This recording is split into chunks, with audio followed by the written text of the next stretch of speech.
Nos habíamos quedado la semana antepasada en Josué, el gran Joshua. Ya Joshua, la verdad que era el nombre, ¿verdad? Vamos. El rastro perdido. Bueno, siempre le pongo nombre medio alucinado. Pero es para que. No, pero es para que, no sé, sea más interesante la cosa. No, para que sea más interesante. ¿Ah? Para que sea más interesante. Bueno, vamos. ¿Por qué el rastro perdido? Bueno, nos vamos a enterar. Resulta que nos dice el texto que luego de la muerte de Josué, en el libro de Jueces, o sea, de Josué y al principio de Jueces, cuando nos cuentan también el relato de la muerte, y también dice la Biblia de los que conocieron a Josué y de los que estuvieron con él durante la entrada a la tierra prometida, cuando murió toda esa generación y dice se juntaron con sus padres, Israel se volvió un pueblo cada vez más desobediente, ¿ya? Asemejado completamente a los pueblos que no debía imitar. Acuérdense que la razón por la que Dios le dijo a Israel que sacaran a todos los pueblos de la tierra prometida, y no a todos, sino que algunos en particular, fue porque no quería que las prácticas de ellos, que ya habían llegado al máximo de la maldad, o sea, sacrificaban a su hijo en el fuego y todo, no se inmiscuyeran después o no fueran absorbidas por el pueblo de Israel, que aparentemente Dios sabía era un pueblo que absorbería rápidamente otro tipo de creencias, y tenía harto ejemplo para eso. Vale decir lo que pasó o sea, Moisés mientras estaba en el monte hablando con Dios, recibiendo todas las leyes, el pueblo estaba haciéndose otro Dios al tiro, un becerrito de orito. Entonces, Dios estaba sacando la maldad extrema de esos pueblos, como un poco purificando la tierra y tratando también o sea, de no dejar ninguna contaminación o ninguna opción de tentación para que los israelitas se desviaran. Eh, pero el problema es que en el libro de Josué y después en Jueces nos vamos a dar cuenta de que no sacaron a todos los pueblos que tenían que sacar y empezaron a imitarlos. Entonces después aparece el libro de Jueces, que los jueces son generalmente un líder político, militar o un profeta muchas veces, que, que, que Dios ponía para que... Y eran divididos como por tribu, y ellos prácticamente ayudaban a dirimir las situaciones difíciles y cosas así. Y el libro de los jueces nos muestra varias historias, ¿ya? De un estado cíclico de cientos de años de caos y liberación misericordiosa de Dios a través de personas cada vez menos ejemplares. Esto es súper importante porque el libro de jueces nos muestra obviamente la historia de los jueces que tuvo Israel durante ese tiempo, eh, que al principio eran hombres temerosos de Dios, que eran capaces de sacrificar su vida por temor a Dios algunos y por celo de Él, y también porque sabían que sus enemigos eran terribles contra Dios. Tenemos historias bastante sádicas. El libro de jueces no es un libro para niños, ¿ya? Es un libro sádico, terrible, lleno de... Perdón, que pasó el típico motorista desubicado. No sé por qué, no sé por qué hay gente que se compra las motos más ruidosas y le hace cosas para que metan más ruido todavía. Y como está todo silencioso, es como que pasar un estruendo así de, no sé, estruendo del Leviatán por ahí. Bueno, entonces el asunto es que tenemos varias historias, por ejemplo, ¿cómo es que se llama este chico? Me olvidé el nombre de este chico, este joven, que bueno, engañó a uno de los reyes malos, y que era gordo, y le atravesó un puñal en la guata y lo metió tan profundo que se le salió todo. La Biblia enseña que, bueno, se le salieron hasta sus heces, se le salieron por el estómago.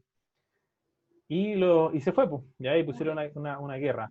El problema es que libraban al pueblo y había un poquito de tiempo en el que ellos decían, sí, Dios nos libró, y después decían, gracias Señor porque nos libraste, ahora podremos estar libres, por fin, para irnos a través de otros dioses. Entonces al final se iban detrás de otros dioses, empezaban a pecar, los esclavizaban, le ponían guerra y aparecía otra persona. Eh, Entre medio está Sangar, que mataba a 600 filisteos con un palo, defendiendo una parte de una de las tribus. Y bueno, está la historia de Débora, pero que al final, ¿cómo se llama la mujer que terminó atravesándole una estaca a Císara por la cabeza? O sea, mientras dormía, le atravesó una estaca por la cabeza. Algo suave, ¿ya? El, Como que me acuerdo de la historia, pero no recuerdo el nombre. Después tenemos, por ejemplo, la historia de Jefté, ya que Jefté era como un renegado que vivía lejos y lo habían rechazado porque no era como real 100% sanguíneo.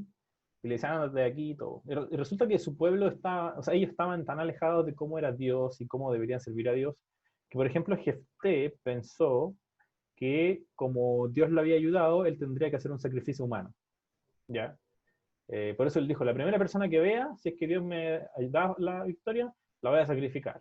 Y la primera persona que apareció fue su hija y la mató. Pero es súper importante que Dios no aprobaba ninguna de esas cosas y Dios tampoco pedía ninguna de esas cosas. Pero eso demuestra el estado de ignorancia y de rebeldía y de distanciamiento que tenía el pueblo de Israel con el Dios que era el Dios de ellos. O sea, al punto tal que pensaban que eh, podrían hacer ese tipo de cosas porque Dios se la estaban pidiendo, ¿ya? Era un trastorno grande. Y eventualmente llegamos a uno de los últimos jueces, que es Sansón. Bueno, entre medio aparece el miedoso Gedeón, que al final Dios termina venciendo a las personas y ellos no hicieron nada, tenían 300 y tenían antorcha y vasijas, y Dios hizo todo un asunto ahí y se terminaron matando entre ellos y arrancando, y al final Gedeón no peleó.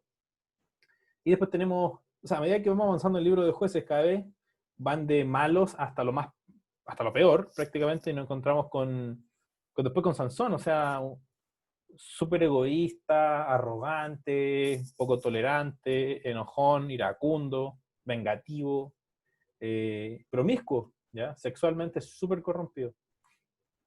Y Jael, dice la Ruth. Sí, Jael mató a Císara. Y el asunto es que eso demostraba el terrible estado de Israel. Y después nos encontramos con la historia de los benjaminitas, ya que abusaron sexualmente de una mujer toda la noche hasta que murió. Y después su esposo la trozó en 12 partes y se las mandó a las 12 tribus para decirles, miren lo que hicieron con esta mujer, la mataron, la violaron hasta la muerte. Y de ahí empezaron a matarse entre ellos, empezaron a matar a los benjaminitas y después mataron a casi todos y casi extinguieron la tribu. Son historias terribles, terribles, sádicas, que no son cosas que Dios apruebe, pero están en la Biblia particularmente para mostrar algo. Y el libro de Jueces termina con esta historia, o sea, con esta idea final. En esos días no había rey en Israel, ¿ya? Cada uno hacía lo que le parecía bien ante sus ojos. O sea, el libro de los jueces nos demuestra básicamente que Israel se transformó en un lugar de caos, falta de temor a Dios, rebeldía, oscuridad, maldad. Y esto pone obviamente al pueblo de Israel en un paralelo muy claro con historias del pasado, ¿ya? Eh, vamos a ver lo que dice la Biblia. ¿Qué historias? Historias muy interesantes, como por ejemplo Génesis 6:5, y el Señor vio que era mucha la maldad de los hombres en la tierra, y que toda intención del pensamiento de su corazón era siempre hacer el mal. ¿Y qué significa el mal? Hacer lo que cada uno quiere hacer, que eventualmente significa violencia, destrucción, inmoralidad sexual, abusos sexuales, abusos de poder, guerras. Eh, o sea, lo mismo que le pasó a Israel. En Génesis 11:6 dice, y dijo el Señor, la historia de la torre de Babel, son un solo pueblo y todos tienen la misma lengua. Y esto es lo que han comenzado a hacer y ahora nada de lo que se propongan hacer les será imposible. Y nosotros sabemos que en ese caso la motivación detrás de ellos, ¿cuál era? Era hacer lo que ellos quisieran, tener una organización de la humanidad basada en la maldad, en sus propios deseos, hacer lo que ellos quisieran, sin tener a nadie a cargo que fuese Dios. O sea no tener a Dios a su cargo, sino que a ellos mismos como lo más enaltecido y a ellos mismos como las personas que definían lo que estaba bien y no. Entonces, en el libro de jueces está poniendo al pueblo de Israel en un estado paradójico, terrible. ¿Por qué es paradójico? Porque es el pueblo que Dios armó, separado de todas las naciones, para demostrar y llevar a cabo el plan de redención y reconciliación. Pero al cabo de años, después Dios los libró, los salvó, los hizo entrar a una tierra, les dio todo, y después de años y años, el pueblo llegó a un estado de corrupción tal cual como en Génesis 6, como en Génesis 11, cuando Dios tuvo que intervenir, ¿ya? Para poder, de cierta forma, disolver la maldad conjunta o la unidad del ser humano en base a la maldad y a los deseos personales de hacer lo que quisieran. Obviamente que son hacia el mal y que son contrarios a todo lo que Dios quiere hacer. Entonces, obviamente, esto es súper importante porque hasta ahora venimos con buena esperanza, o sea, Moisés, Josué, y de repente, ¡pum!, el estado más crítico que podríamos haber esperado. Israel, el pueblo que Dios había escogido, del cual vendría el Redentor y el que iba a reconciliar, se transformó en un nuevo Génesis 6, en un nuevo Torre de Babel. O sea, igual que todos los demás, y que cada uno hacía lo que quisiera. Y eso era importante porque decía que no hay rey en Israel. O sea, no tenían una persona a cargo, no había ni un rey, nunca había tenido un rey, sino que Dios era el que estaba a cargo y los guiaba a través de figuras prominentes como Moisés, como Aarón, como Josué, como Caleb, y habían tocado el fondo máximo. ¿Ya? El libro de Jueces es terrible en ese sentido. Demuestra que Israel, en vez de ser el reflejo del pueblo que Dios, de cómo Dios quería, o sea, en vez de ser el reflejo de la humanidad que Dios quiere tener, es el reflejo de la humanidad que no quiere nada con Dios. ¿Ya? Terrible. Bueno, en este momento, como les mencionaba, el pueblo de Israel, el pueblo que Dios había escogido entre las naciones, y a través del cual bendeciría a todas las naciones, había llegado a un estado de rebeldía comparable a lo peor de la humanidad. ¿Ya? O sea, ¿cuál es el principio que une estas tres historias? Es que nadie tomaba en cuenta lo que Dios había dicho, sino que hacían lo que sus propios corazones le dictaban. Esto es, siempre, siempre, No lo tengo. siempre hacían lo malo. ¿Eso? Jueces 29. Ah, el último versículo de Jueces. Y los otros son los de Génesis 6 y 11. Sí, perdón. Perdón. Todo mal. Todo mal. La única esperanza, bueno, hasta el momento no hay ningún rastro de nadie. En este libro como que no hay nada de nadie. ¿Ya? O sea, uno dice, ¿y qué pasó? ¿Y la figura que estábamos esperando? Y de repente, no sé, ¿quién será? No, no hay nadie. ¿Ya? Nadie. Cada figura que aparece, el único bueno es Samgar entre medio. Ajá, pero él solamente peleó en 2 versículos. Pero no hay nada similar a lo anterior, o sea, el libro de Jueces es como el libro si bien la historia de Moisés y la historia de Josué también demuestran un pueblo súper terrible, pero nos da harta esperanza por todos los principios que va dejando y construyendo. Y el libro de Jueces, pero hay cosas importantes que podemos sacar y rescatar, ya, particularmente. La única esperanza que vemos, ya, una de esas esperanzas es que la esperanza es que Dios ha liberado a Israel, ¿ya? Pero particularmente por líderes que no eran las mejores personas ni nada, ni los mejores ejemplos, temerosos, egoístas, arrogantes, ignorantes de Dios.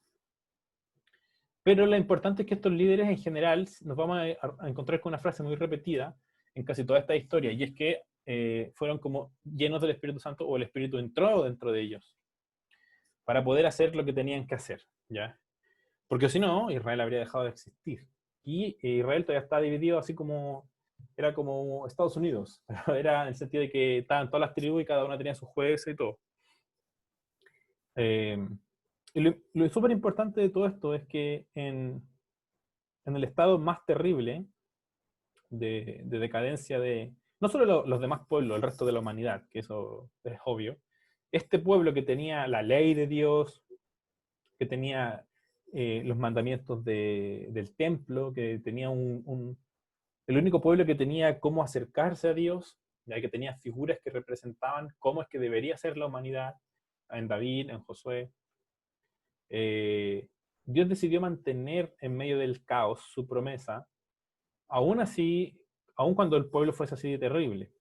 Y cada cierto tiempo usaba a una persona, eh, pero era necesario que esa persona fuera como influida por el Espíritu Santo, como pichicateada, ¿sí? Por el Espíritu Santo para que pudiera hacer lo que realmente Dios quería que se hiciera. Entonces, Dios de esa manera sigue manteniendo la promesa, y ese es el único rastro que tenemos hasta ahora, que Dios decide mantener su promesa, que es la promesa de traer a través del pueblo de Israel a un ser humano, ¿ya? Eh, para vencer a la maldad, ¿ya? Y así bendecir a todas las naciones. Eso es súper importante.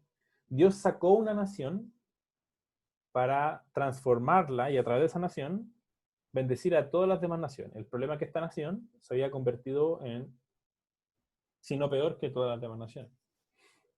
Porque por lo menos los demás eran fieles a sus dioses. El pueblo de Israel ni siquiera era fiel a sus dioses, sino que eran fieles a los otros.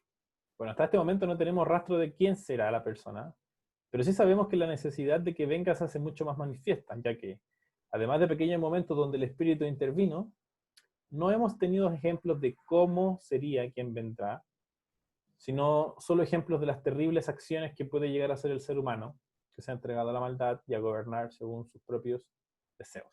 ¿Ya? No sé si alguien los invita a que lean el libro de jueces y es denso, fuerte. Película, es súper gore. Súper gore. Eh, y hasta este punto, después nos encontramos con que el pueblo sigue así, así, así desordenado, ya hasta el libro de Samuel. Nos encontramos con la historia de Samuel, un profeta y juez de Israel. Lo interesante del profeta Samuel es que el rollo de la historia de Samuel parte con la historia de su mamá, que se llama Ana. Y bueno, Ana ahora el Señor y Dios le concede un hijo, ella no podía tener.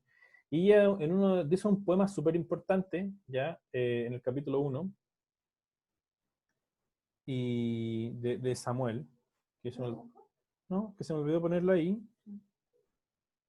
Perdónme, hermanos amados, que se me olvidó ponerlo ahí.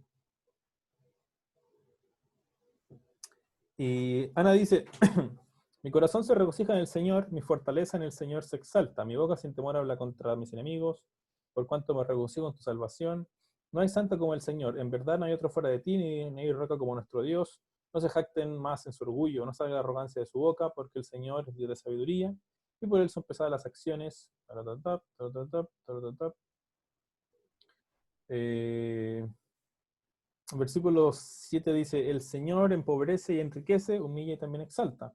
Levanta del polvo al pobre, del muladar, bla, bla, bla. ¿Dónde está? Versículo 9, Él guarda los pies de sus santos, los malvados son acallados en tinieblas. Este es el capítulo 2. Los que contienden con el Señor serán quebrantados. Él tronará de los cielos contra ellos. El Señor juzgará los confines de la tierra y a su rey dará fortaleza. Súper importante, o sea, todavía ni siquiera tenían rey, y Sara dice y Ana dice este tipo de cosas, y a su rey dará fortaleza. Y ensalzará el poder de su ungido. ¿What? ¿Ya? ¿Qué está diciendo? ¿De qué estás hablando, Ana? ¿Qué está diciendo, Ana? ¿Ya? Eh, y lo interesante de todo esto es que una de las cosas que dice Ana es que básicamente el Señor va a resistir a los que son altivos y van a tener sus consecuencias, pero va a bendecir y a ser fiel a los que eh, se humillan, son humildes. Y aparte, que va a poner a un rey sobre Israel, y este será el que el Señor afirmará. Y eso es súper importante porque el pueblo de Israel todavía no tenía ni rey ni nada de eso. Ahora, el asunto es que este chico Samuel crece y eh, el escritor de Lucas toma prestado una parte de Samuel para hablar de Jesús, ¿ya? Que crecía en gracia y sabiduría con Dios y con los hombres. Es un texto que es como prestado de Samuel. Y Samuel, bueno, es bastante pro, sus hijos eran terribles, ¿ya? Pero él era pro. Y después de que Samuel era muy respetado por el pueblo, pero cuando se puso viejo ya no tenía mucha fuerza ni nada, eh, el pueblo y los ancianos se juntaron y fueron a hablar con él. Y la situación que ocurre demuestra aún más la terrible situación y estado que tenía Israel, ¿ya? O sea, Samuel es como la primera luz de esperanza real de un ser humano fiel al Señor, porque incluso Elí, el sumo sacerdote, estaba obesísimo de tanto comerse todas las comidas que, o sea, en vez de comer lo normal, se aprovechaba y estaba ultra obeso de todo lo que comía, porque se aprovechaba de los sacrificios y todo eso, y los hijos se robaban la ofrenda y la comida y se acostaban con mujeres ahí en el templo y tenían prostitutas, era un opción terrible. Y Elí era el sumo sacerdote, y Samuel era el único intachable de su generación. Y nuestro querido amigo Samuel, en el capítulo 8, se le acercó al pueblo y le dijeron, eh, es un hecho que tú ya eres viejo y que tus hijos no siguen tu ejemplo, ¿ya? Por lo tanto, escógenos un rey. Porque obviamente los hijos tenían que gobernar, iban a ser los seguidores de los jueces que tenía Samuel, iban a seguir como a cargo. Como lo tienen todas las naciones. O sea, queremos ser como los demás, para que nos gobierne. Pero a Samuel no le agradó esta propuesta de dar al pueblo un rey que le gobernara. Entonces oró al Señor y el Señor le dijo, atiende todas las peticiones que te haga el pueblo. No te han rechazado a ti, sino a mí, pues no quieren que yo reine sobre ellos. ¿Ya? Están haciendo contigo lo que han hecho conmigo desde que los saqué de Egipto. Terribles declaraciones, pero ciertas. Me están dejando para ir y servir a otros dioses. Tú atiende sus peticiones, pero aclárales todos los inconvenientes y muéstrales cómo los tratará quien llegue a ser su rey. Y Samuel comunicó al pueblo que pedía un rey todo lo que el Señor le había dicho. ¿Ya? Ahí me salté un poquito los varios versículos, que es cuando Samuel le dice lo que le va a hacer, ya que les va a sacar los hijos para llevarse a la guerra, que va a cobrarles cosas, que no van a tener como todos los beneficios que ellos esperan y que no va a ser muy bueno. Ahora, el asunto es que toda esta historia de pedir un rey, que alguien podría decir, la verdad que sería bueno que tuviéramos un rey y todo, pero Dios les dice algo súper importante, es que Dios es el rey de ellos, eh, pero ellos no quieren tener un rey. O sea, no quieren que Dios sea su rey y no entienden a Dios como su rey, sino que quieren ser como todos los demás. Pero Dios lo que entiende es que lo que ellos quieren es hacer lo que ellos quieren, ¿ya? Si Dios no es su autoridad, entonces ellos pueden decidir quién va a ser su autoridad. Y eso es lo que están haciendo. El ser humano aquí, o sea, el pueblo de Israel acá está actuando como el ser humano más terrible, y es que quieren hacer lo que ellos quieren hacer, ya no quieren la autoridad de Dios y no quieren que Dios sea quien los gobierne, sino que ellos quieren decidir quién los gobierne. Ahora es súper interesante que Ana en su oración dice que Dios va a poner un rey en Israel, y nosotros sabemos de lo que dijo el mismo Jacob, ¿ya? Y le dijo a Judá que vendría un rey de Israel, un rey para Israel, y tendría el cetro, y estaría para siempre en Israel. Y es súper importante porque Dios les dice, Dios siempre quiso ser el rey de Israel, siempre quiso que fueran ellos su pueblo. Y ahora Dios le está diciendo a Israel, está bien que yo no sea su rey, escojan ustedes al que quieren, ¿ya? Escojan ustedes al que quieren. Y Samuel fue y les dijo, bueno, les dijo todo lo que iba a pasar, pero el pueblo no le hizo caso a Samuel, sino que les dijeron, no, no va a ser así. O sea, diciendo, no, el rey no va a ser así. Sea como sea, vamos a tener un rey. Y seremos así como todas las demás naciones. Y nuestro rey nos gobernará. Y saldrá al frente de nosotros y presentará batalla por nosotros. Y eso es súper interesante porque Dios ha venido salvándolos por cientos de años y los ha gobernado a través de la ley y a través de su mandamiento por cientos de años. Los ha libertado. Pero ellos dijeron, no, no, no, no. Nosotros queremos ser como los demás y queremos que Él sea el que nos guíe y Él nos va a libertar de las batallas, y Él va a ser el rey que nosotros esperamos. Y lo interesante de todo esto es que es aquí donde se empieza a generar una idea bien interesante, ¿ya? Particularmente respecto de una nueva característica que los escritores quieren poner para el que ha de venir, ¿ya?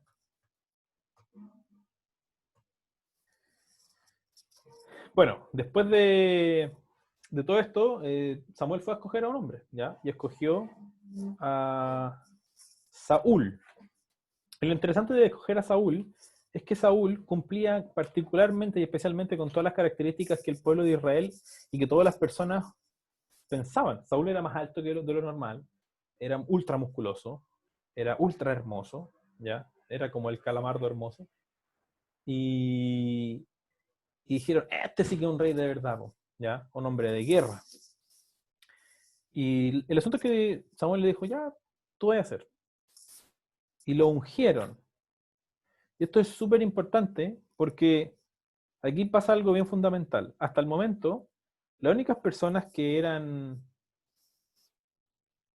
mesías, o sea, ungidas, eran los sumos sacerdotes. ¿Ya? Eran los sumos sacerdotes. Ellos eran los ungidos. Pero ahora se abrió una nueva categoría en la mentalidad y en la cultura del pueblo de Israel, que no hay solamente un ungido. Y Ana viene ahora sí respecto a que ese rey va a ser el ungido. Y ahora se abre otra categoría, que los reyes también son ungidos. Ya, los reyes también son ungidos. Y Saúl fue ungido con aceite y todo, o sea, todo el show que representaba.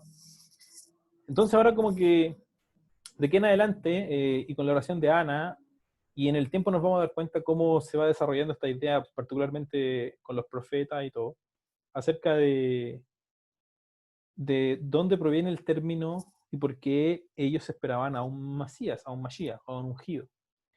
Y es porque representan dos figuras súper importantes, el sacerdocio, pero también el gobierno.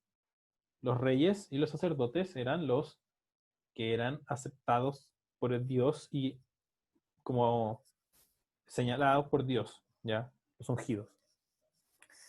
Y este rey tuvo un pequeño corto tiempo de éxito, ¿ya? Le empezó a ir bien por un poquito de tiempo. Pero ¿cuál es el asunto con Saúl? Y es que Saúl no es nada más que la personificación misma de Israel.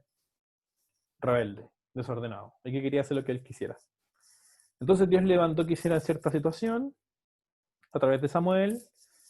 No lo hicieron. Después Dios le dijo que esperaran a Samuel para hacer el sacrificio, porque el sacrificio lo podían hacer solamente los ungidos. Y él dijo, bueno, yo también soy ungido. Y se tomó atribuciones que no debía tomarse, y Dios le dijo, sonaste. Y prácticamente todo lo que ocurre es que el rey que se escoge para Israel es exactamente lo que Israel era. Entonces Saúl, lamentablemente, lo único que representa es la personificación misma de Israel, ¿ya? Que no quieren hacer lo que Dios quiere, sino que se creen capaces de que pueden hacer lo que ellos quieran. O sea, es una imagen totalmente opuesta. Es como una anti-imagen del que ha de venir. Es una anti-imagen del que vencerá la maldad. Es todo lo contrario. Es alguien que abraza la maldad, la rebeldía, y considera que eso es el mecanismo para poder gobernar, para poder vivir la vida. Entonces lo que tenemos hasta el momento es totalmente como en Saúl y en el pueblo de Israel, a excepción de Samuel, una anti-imagen de lo que realmente estamos esperando hasta ahora. Y como que el rastro de este ser humano se ha ido un poco perdiendo, ¿ya? ¿Qué habrá ocurrido? Y el asunto es que Dios había escogido a Israel para que no fuera como las demás naciones, sino una nación especial, que sirviera de ejemplo para las demás naciones, de cómo Dios quería relacionarse con la humanidad y desarrollar un mundo justo de acuerdo a su voluntad. Pero Israel había demostrado otra vez, hasta con su rey, que el ser humano quiere en su mayoría hacer lo que quiere y no lo que Dios quiere. Entonces al final Dios le dice a Saúl que ya oficialmente no es rey, sino que va a escogerse un rey para sí mismo, conforme a lo que él quiere. Y es súper importante aquí porque Dios dice, ellos me rechazaron a mí como rey, no me quieren a mí como rey, pero después les dice, yo voy a poner un rey como yo quiero que sea. Que es como otra manera de decir, porque Dios podría haber dicho ya, se acaba la monarquía en Israel y volvemos al mismo sistema anterior donde yo soy el rey. Y dicen, no, yo voy a poner un rey, yo voy a levantar un rey para Israel según lo que yo quiera, ¿ya? Y escoge a David, ¿verdad? Y David se transforma en la representación de el reinado de Dios sobre Israel. Porque al final Dios se considera como rey de Israel, pero el pueblo no quiere que él sea su rey, así que se arma su propio rey. Y él dice, bueno, ya tuvieron lo que quisieron, pero como este es mi pueblo, yo voy a reinar como yo quiero, a través de la persona que yo quiero poner. Y eso se transformará eventualmente en la representación de que Dios es el que quiere reinar en Israel a través de un ser humano, ¿ya? Pero hasta el momento nos encontramos con que todo va de mal en peor, de mal en peor, de mal en peor. El rastro se ha perdido por mucho tiempo. O sea, tenemos Moisés, un hombre ultra cool, Josué, ¿ya? Si bien cortito, pero nos deja una imagen súper importante que vimos y que formó la mentalidad de los que sí querían buscar a Dios, y es el hecho de meditar siempre en la Torá y obedecer a la Torá, porque ellos serían como el árbol de la vida, que fue lo que aparecía en el Salmo 1. Y de ahí en adelante tenemos algunos chispazos por ahí que son guiados por el Espíritu Santo, pero todos terminaron haciendo cosas malas después. Hasta Samuel, de quien se toma prestado para hablar de Jesús en Lucas, capítulo 2. Entonces al final Samuel pasa súper desapercibido, no representa mucho, pero lo que sí Samuel representa es que Dios ha querido, y en el libro de los jueces, hasta ahora Samuel, Dios se ha ocupado de mantener la promesa que ha hecho. Le hizo a Abraham, a Isaac, a Jacob. Ya Jacob dijo que a través de Judá, después apareció Moisés y que sería una figura como Moisés, pero que vendría de Judá. Y nos encontramos ahora en este momento en el que el pueblo está totalmente desbancado, desrelado, y que lo único que quiere es hacer lo que ellos quieren. O sea, él es el momento más caótico de Israel hasta ahora. Nunca Israel había estado tan mal, ni siquiera en el desierto, había estado tan mal como ahora, en el sentido de que ni siquiera quieren que él sea quien les gobierne. Y Dios le dice, pero bueno, ya han visto todo lo que pasó, ahora yo voy a gobernar en este pueblo como yo quiero y voy a poner un rey como yo quiero.